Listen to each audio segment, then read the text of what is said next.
Professor Roger Congleton at WVU, and this is Econ 701, Advanced Microeconomics. This lecture is the beginning of the chapter on supply, and as through the other chapters in part one, it starts off with some of the geometric basics. And I start off in this way, as I said in the chapter on the man, partly because many graduate students have had the geometric approach to microeconomics taught to them in their undergraduate training, and it provides kind of a transition from the geometric interpretation to the calculus-based one that occupies most of the textbook. The other reason to do it is that there are some things you can tease out of the geometric approach far more easily than you can out of the calculus approach, and I try to make that point in these introductory sections of the various chapters. So what I've done to begin the lecture is I've written up a bunch of notes on the whiteboard that kind of provide the basic gist of today's lecture. Obviously, the text book includes more than I can get through here, and the textbook, of course, is found on the class website, chapter by chapter, through links to the text. Okay, so there are a couple of connections that need to be made. One is that when economists started to think systematically about firms and tried to devise a theory of how things worked inside firms and how their choices about outputs might be affected by various things. It was not initially clear that this theory was going to distill down to something about a theory of price determination. Production, in kind of a direct way, kind of reflects production costs and technologies. And you might think, well, do supply is just all about technology, right? How do I do stuff? How do I put three things together to make one? And so you could think of things like grinding corn to make corn flour, right? You need a mortar wheel of some kind in those early days, and you need a grindstone, and you need some kind of bins to kind of store things before and after what's ground into flour. You need some kind of transportation system to get the ground flour back to the farmers or off to merchants who would be using the flour from one to another or selling it directly to consumers. So none of that seems to involve price very much, and there's a sense in which the prices would be determined by the costs. Okay. And on the other hand, obviously when you think about it a little bit further, you can see that the price would matter to consumers, and the price would affect how much the people could sell, and how much you could sell would depend on, would affect the way producers would make their production decisions. Right, so production and prices were not really independent of one another, even though in terms of the day-to-day business of a typical firm, it might appear to be the case that the price is just what it had to be, cost plus markup, where the markup is some kind of reasonable or fair cut for the merchants, producers. And then so the big issue is what the fair cut would be, I suppose, and that's independent of the prices. So, however, when you think about firms as being motivated not from a routine, from an everyday kind of point of view, but more of a theoretical or actually essentialist point of view, which is, why do people produce? They produce stuff to sell because they hope to make some money doing that, right? They hope to generate enough income to go out and buy the necessities of life and other things that they find useful or amusing. And that means that they should, in principle, be interested in profits. And if you're interested in profits, you're necessarily interested in revenues and costs, not just costs. And revenues, of course, are determined by prices. And so prices start to enter in as an important determinant of production once you think through the motivation of the people doing the producing. And so all these ideas had to be worked out and linked together and then thought systematically about in order to come up with a sensible theory of supply. Okay, so when people first started working on this problem, the marginal revolution had not yet taken place.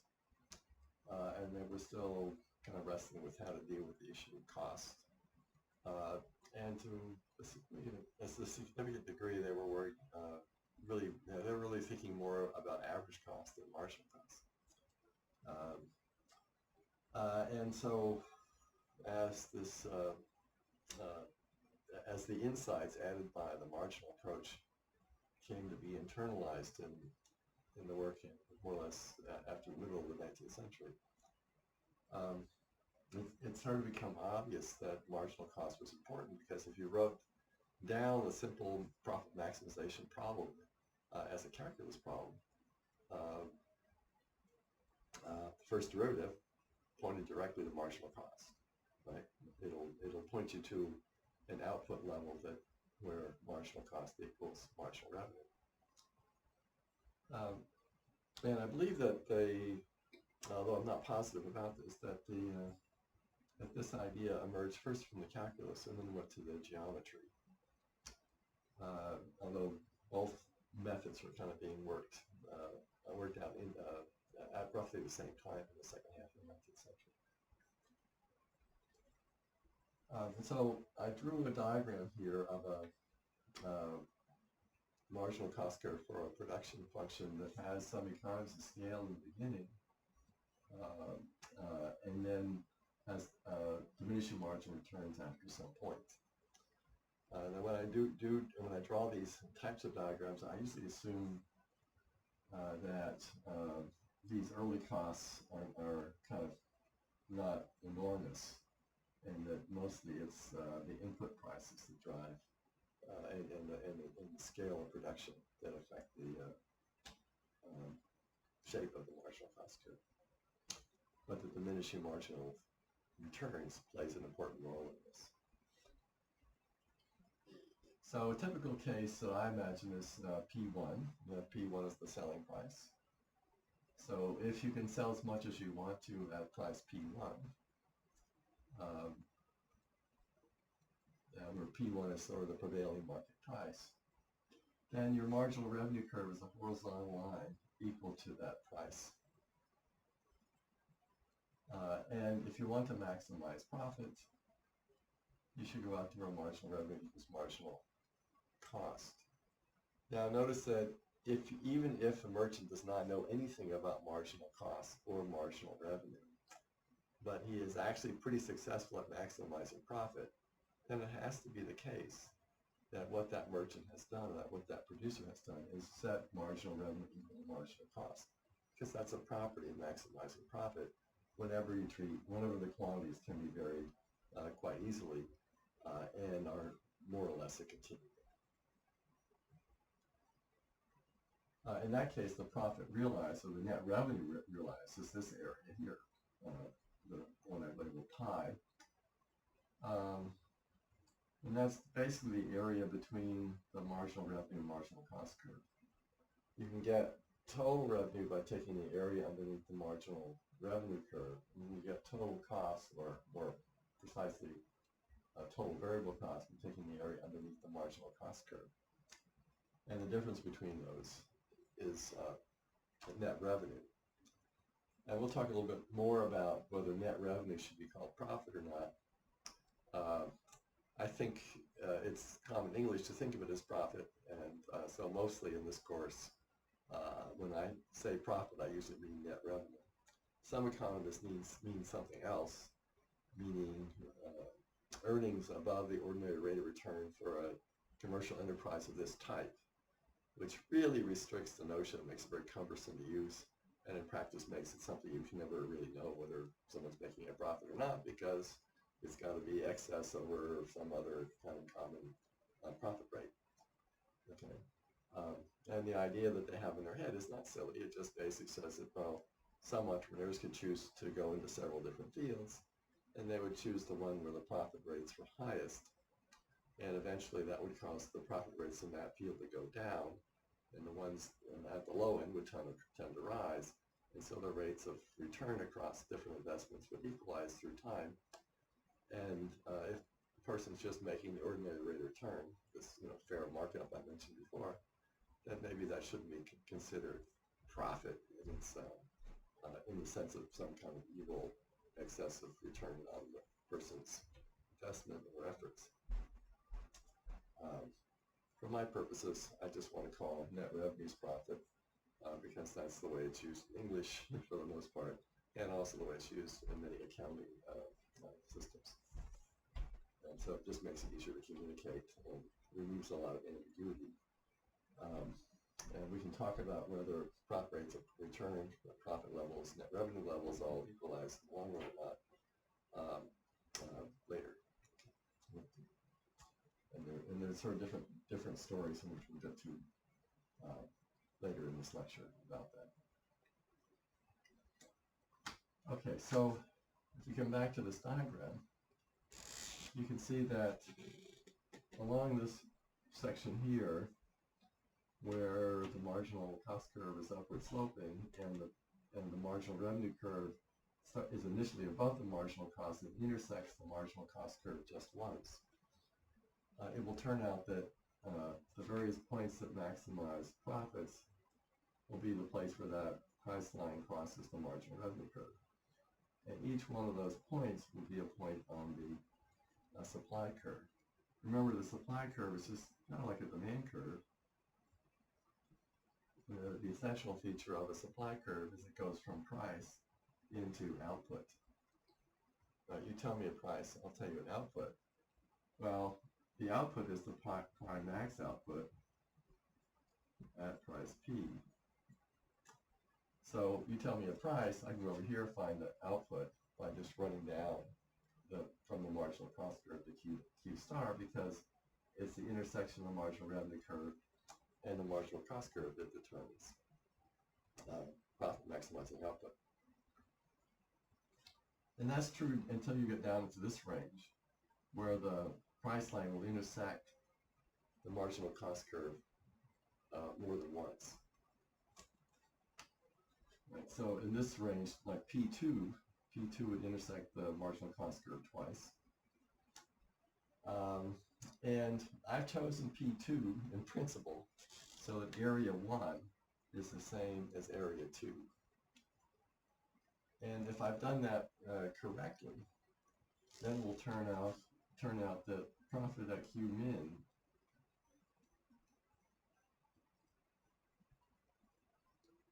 will be equal to 0, and profit at 0 is also equal to 0.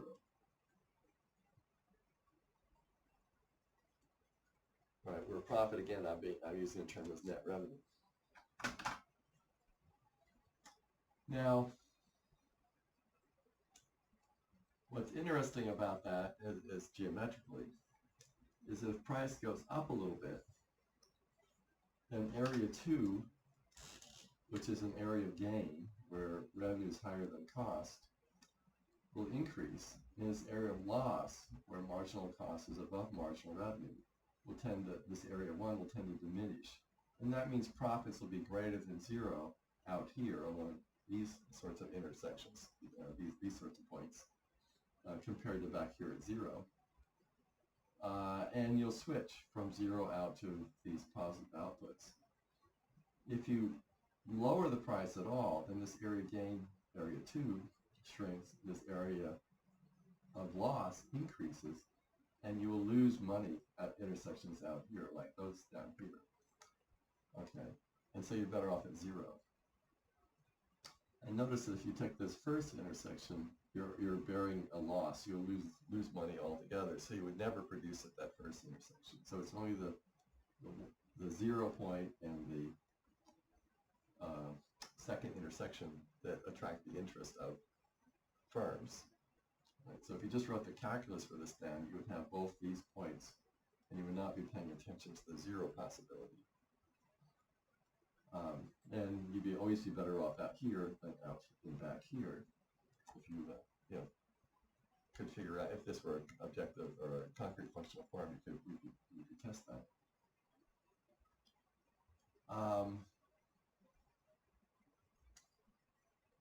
But you see at P2, you're indifferent between Q min and 0, and below that you're going to be preferring 0.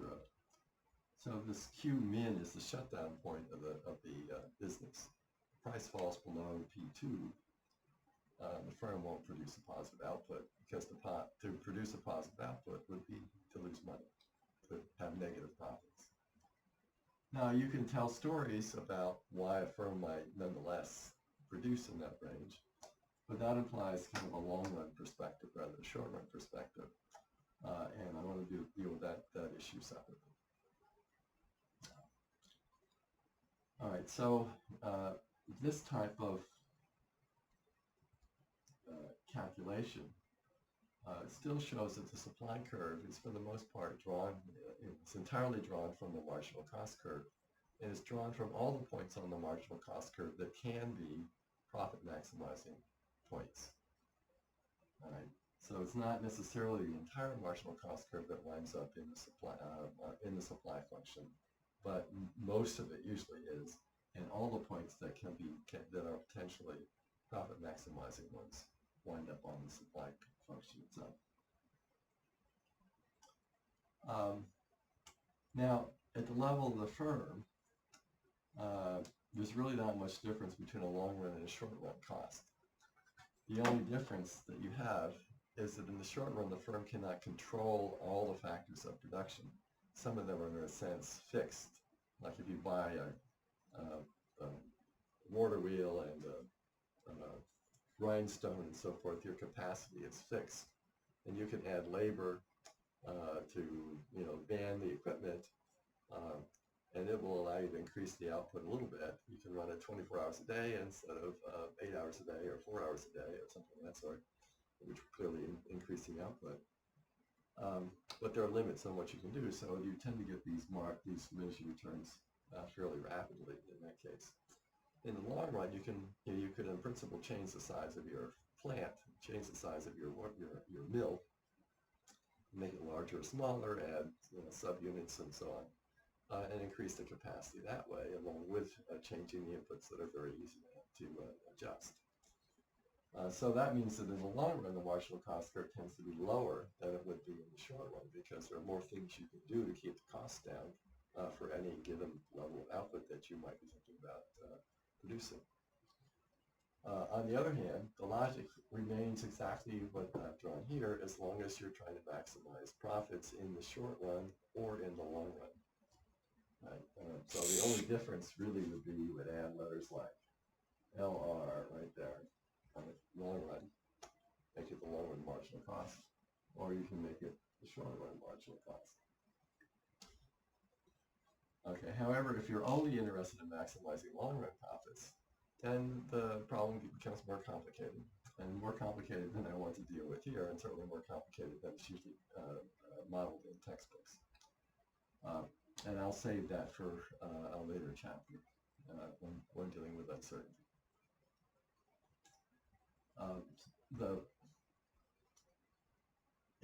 From that perspective, if you have a short-run reduction in price below P2, for example, it may be that if you think that short-run reduction is just temporary, and you have a team of experts who are really adept at using your equipment, and they would be hard to reassemble in the future, you might keep producing just to keep these guys employed, keep them working for you instead of moving to somebody else's mill.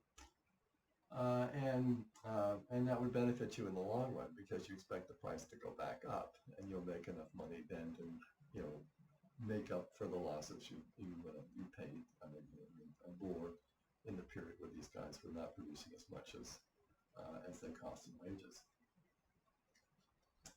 All right, and so in that case, P2 might not be the profit maximizing. It might not be the shutdown point. It might be a little bit lower than that, or a lot lower than that.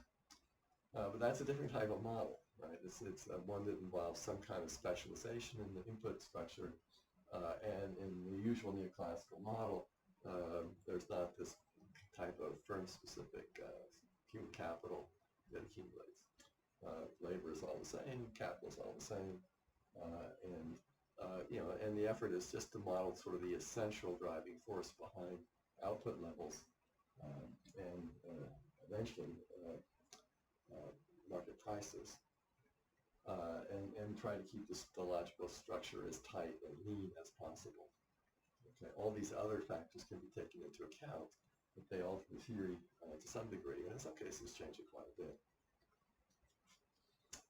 Okay, so what do we? One of the things that we want to do next is we want to be able to get to the market supply curve.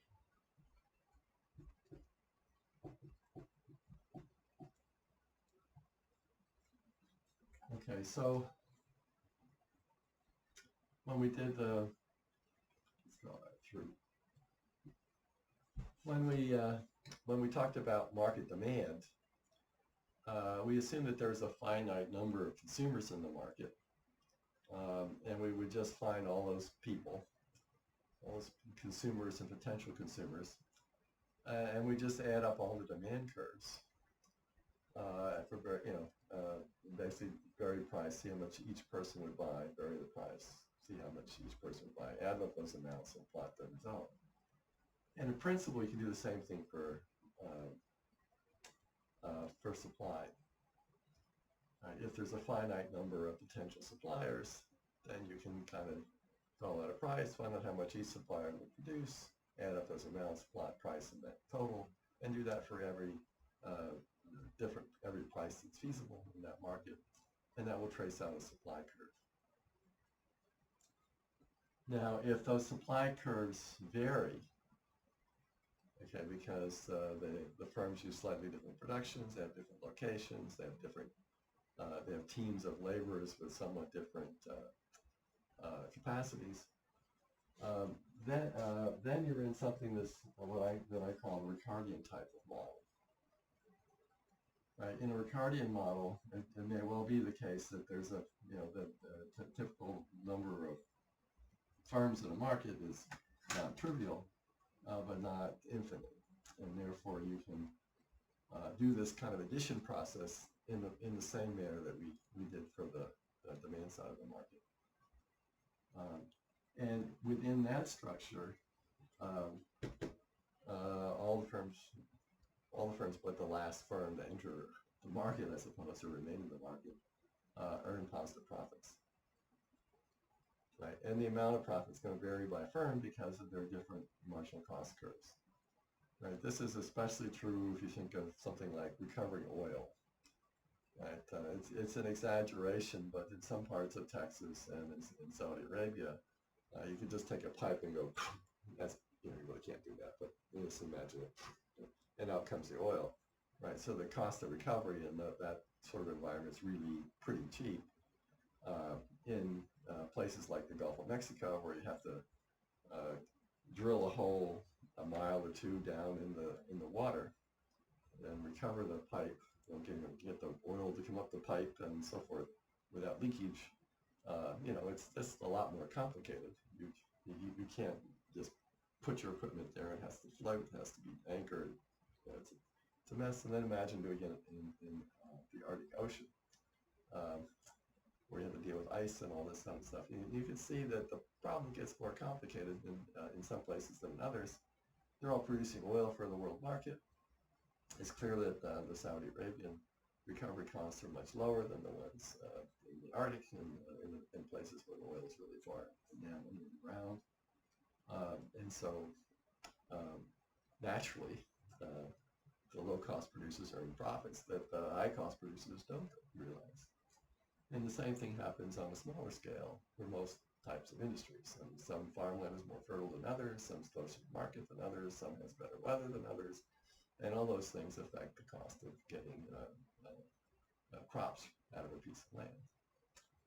So for a lot of cases I can think of, the Ricardian model makes a lot more sense than the Marshallian model.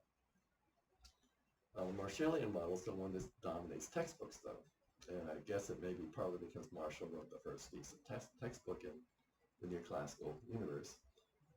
It may also be that the Marshall assumption makes the math easier. Right? And the Marshall assumption is what? It's basically that every firm is identical to every other firm. They all use identical technologies. They all have identical cost functions. They all buy inputs in the same world markets. And therefore, their marginal cost curves are identical. In that universe, when there's intense competition, what happens is that firms enter the market as demand fluctuates. And competition is so intense that they all wind up at Q min. That is, they're all of the size that is exactly the most efficient way to produce the product. The absolute least average cost at which that product can be produced. And so they're all at this Q min, and there's no net revenue. It's just a break-even proposition. To the extent that entrepreneurs and owners make anything, they make them only through renting capital to the firm or for selling managerial services to the firm. There's no additional return. So in perfect competition, net revenues fall to zero if you properly calculate costs. So in that environment, you can't just add up the number of suppliers, okay? And one of the problems, at least I've always had with it, is it means that the entry process requires firms to be sophisticated enough that they know before they enter whether they'll earn zero profits or not, or some slightly above, marginal bit above zero profits. Because at some point in the Marshallian world, the number of entrants stops. And it's got to be the next firm recognizes that if he enters, he'll earn negative profits, whereas the last guy got zero, and the one before him got positive profits. So they know when to stop, and that requires a lot of sophistication in terms of the potential entrants, and that sophistication is something that is kind of hard to imagine, really, in my view. On the other hand, at the time Marshall was writing, it is true that a lot of small businesses were very similar, right? So if you think of, the typical bicycle shop, even in the U.S. today, especially the ones that are not part of a chain, they're all about the same size. And I've gone into a lot of bicycle shops all over the U.S. and all over Europe, and they're all about the same size. They all have the same kind of capital equipment inside. They all have about the same number of people and technicians inside. It looks like a Marshallian firm, okay? And when the demand for bicycles goes up in a sustained way, what happens is you get a lot more bicycle shops. The same thing happens with coffee shops. Coffee shops also tend to be about the same size. Even the ones that are members of a chain also normally are about the same size. So there are Marshallian markets around, okay? Just as there are Ricardian markets around. And it's just my intuition that there are more Ricardian markets than there are Marshallian markets. So I think both models have merit, and which one you want to employ depends on a couple of things. One is what is it that you're studying? Okay, it may be that the Marshallian model or the Ricardian model is the better fit for the market you're studying. And two, what is the purpose of the model? If you're trying to teach the geometry of supply and demand, it actually turns out in most cases that the Ricardian model is easier to teach than the Marshallian model because this diagram applies to both the long run and the short run. You don't have to do any kind of hand waving to get to the equilibrium in the Ricardian model. You just have a finite number of firms and up the quantities that they're willing to supply at different prices, and you get the long run supply curve done. And in a typical firm, that market earns positive net revenues, some earning quite a bit more than others. which is a common observation if you look at farms and restaurants and bicycle shops. It looks like some are a lot more successful than others, and that's consistent with the Ricardian approach, even though those are cases that superficially resemble the Marshallian case. So, so I think you can go either way on this, and whether you want to think about profits as being only excess profits above normal returns or not, that's a matter of choice. Also, I tend to use the simpler profits as net revenue, where some of the things that people attribute to entrepreneurs are in the marginal cost function, such as their managerial talent and the capital they have tied up in the enterprise. So profits are, in this sense, excess, I suppose. Someone who's an extremely good manager who can keep their costs down, and get a more profitable firm as a consequence. But I think that's not probably part of the marginal cost structure per se that generates that effect. So with this, I think I'm going to stop this geometric overview and discussion of some of the concepts, the issues involved, and go to kind of some simple mathematical models using concrete functional forms to give you a sense of what the calculus that goes along with these kind of diagrams look like. And then we'll stop and I'll leave the more abstract modeling until Thursday, when I should, with some luck, be back in class.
Okay, so initially I'm going to start off with a concrete functional form that's pretty straightforward, which is just an exponential cost function.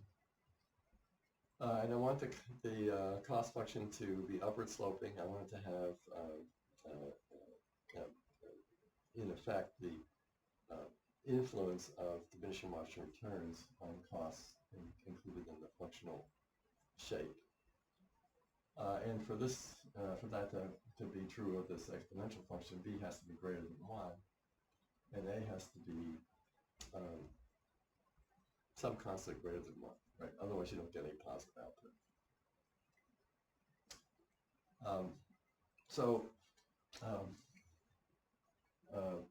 In revenue, in this price-taking world, this is going to be PQ.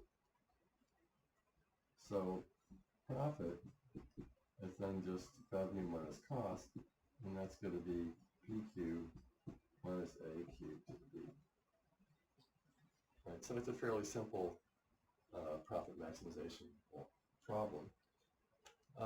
And if you think about functions from this family, you can think of A as something like the average cost of the inputs used to produce units of output, and B is something that's got to do with the technology or the size of the plant that you own at the time you're making this decision, right? So B is a smaller number, closer to 1, if if there aren't very many diminishing returns is equal to 1 if there are constant returns. And it's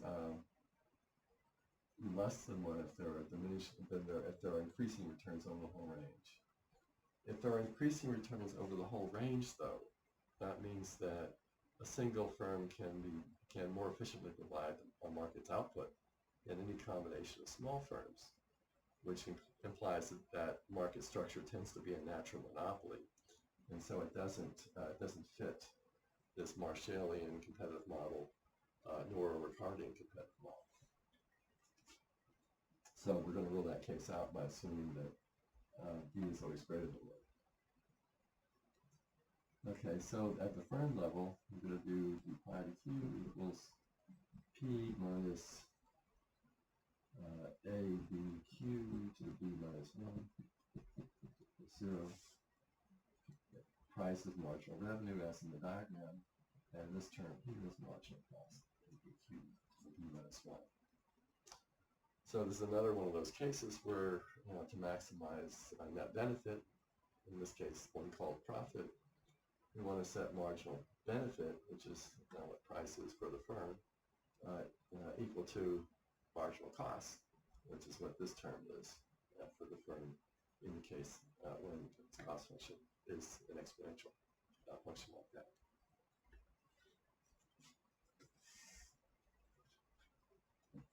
So how do we get a demand curve or a supply curve from this? Well, this first order condition holds only at a particular quantity, namely Q star. Okay, and we want to solve for Q star. Well, rather than track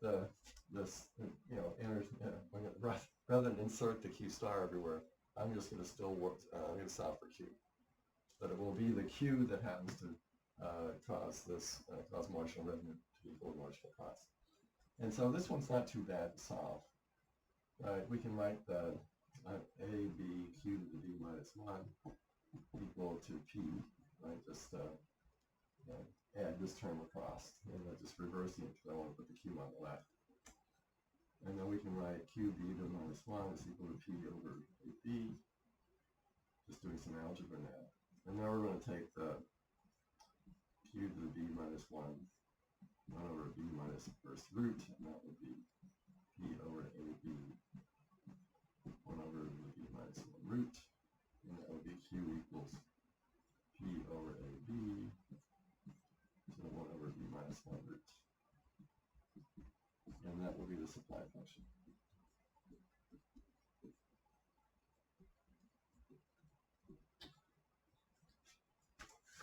The other thing we might want to do, and we can do it pretty easily along the way, is to double check and make sure that the profit function is strictly concave.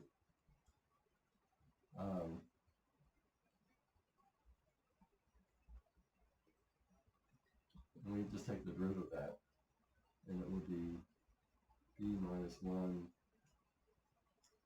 a b q to the b minus 2. And this term is positive, that term is positive, that term is positive.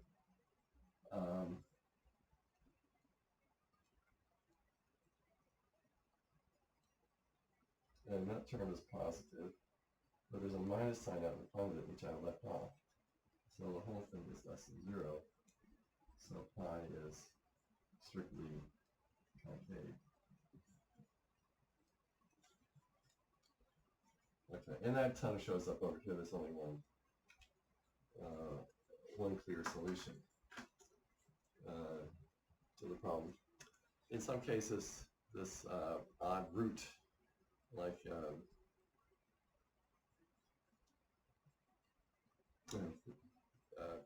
you could think of kind of easy functional forms that will give kind of a clear answer over here, like if b were 2, for example, then it would be 1 over b2 minus 1, 1 over 1, right? It would just be that term.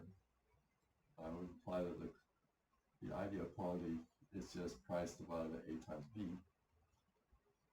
And as price rises, this term will always get larger. And that's true regardless of whether b is 2 or some other more complicated thing. Okay, so you can clear that the supply curve is going to slope upward.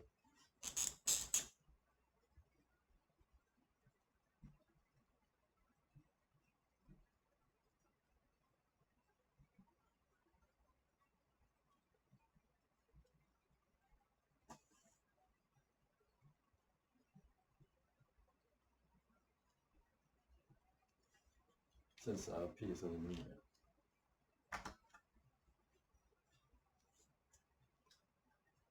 Okay, so I think, given that I took quite a long time to do that abstract demand problem, I think I'm going to stop here, and I'll give you a little foreshadowing of where we're going to go next time. In terms of the individual firm choice in the setting where a firm's a price taker, this type of calculus is pretty straightforward. What we're going to do next time is go through an abstract version of this model, which won't take very long because it looks a lot like that net benefit maximizing problem that we did in consumer theory chapter. There's no equivalent of the utility maximizing problem that turns up for the theory of the firm at this level, in this part of the course. So what we're going to do, in addition to doing the abstract version of the problem, is start thinking about cases where the firm can actually affect price. And that means that we'll be looking at firms that have what a lot of economists call monopoly power. I actually don't like that term myself. I think I like the term that Elchin came up where they talk about price takers and price makers. In some cases, the firms have monopoly power in the sense that the term monopoly is often used, meaning a lot of power. In other cases, the firms just have a little bit of control over the price. And whether you want to call that monopoly power or not just seems to be debatable. I think it's the cases where there's a lot of monopoly power that people get more excited about. The advantage, to my mind, of the price-making type of environment is that we have a clear model of where prices come from. And it's much clearer than the one that emerges out of competitive Ricardian and Marshallian models. Because in those models, nobody actually can affect price. If no one can affect price, well, where do they come from? It's kind of a puzzle. You could say, well, it just emerged somehow spontaneously, but that's not really true. In most cases where there's a single price that emerges, there's one market that for one reason or another has some monopoly power over the exchange process. And nearly all the exchanges take place through that one market. It's not literally true, but more or less true of stock markets and a lot of commodity markets. Otherwise, prices tend to vary a bit for reasons that we'll talk about when we start introducing information issues later in the course. But I think that's enough for today, and I'll just sign us off here now. And again, if you've just been listening to me talk, and not writing anything down, that's probably a mistake. You probably should outline some of the stuff I'm saying along the ways. I don't know. On a small board, I don't write as much stuff down as I do on the big boards that I have in class. But also to graduate students, I feel like I can talk more without having to write everything that's important down, because you can use some judgment and decide whether it's important or not. And also, I suppose in this case, a lot of what I say is already in the textbook, in the written chapters that go along with the lectures. But not all of it. There are certain things that are not in the prose that I develop in these lectures, because I'm thinking about the issue from a slightly different perspective as I present it than I did when I wrote it out. So anyway, if you have not been taking notes, you can go back through this lecture at your leisure and hit pause a few times and kind of jot down notes and have a nice copy of what I've talked about today, comparable to what you would have had if I'd been there for an in-person lecture. So with that, I'll call it a day, and hopefully I'll see you on Thursday.